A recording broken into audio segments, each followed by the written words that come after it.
धुळ्यामध्ये अतिक्रमणावरून वाद पेटलेला आहे। संविधान सेनेतर्फे आंदोलन करण्यासाठी बांधण्यात आलेले शेड तसंच मनसेकडनं अनधिकृतपणे उभारण्यात आलेलं पक्षाचं कार्यालय हे अतिक्रमण विभागाकडनं हटवण्यात आलं। या कारवाईच्या निषेधार्थ हिंदू युवा सेनेनं रस्त्यावर उतरून आंदोलन केलं। पोलीस प्रशासनाने बळाचा वापर करून आंदोलकांना ताब्यात घेतल्यानंतर संतापलेल्या आंदोलकांनी धुळे शहर पोलीस ठाण्याबाहेरच ठिय्या मांडली।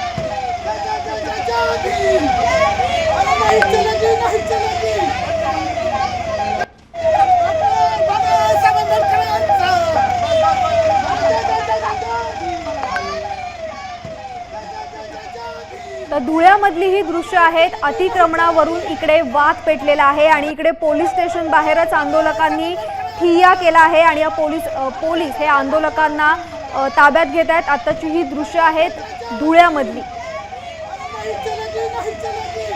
संविधान सेनेतर्फे आंदोलन करण्यासाठी बांधण्यात आलेलं शेड तसंच मनसेने बांधण्यात आलेलं हे जे शेड होतं हे अतिक्रमणामध्ये हटवलं गेलं।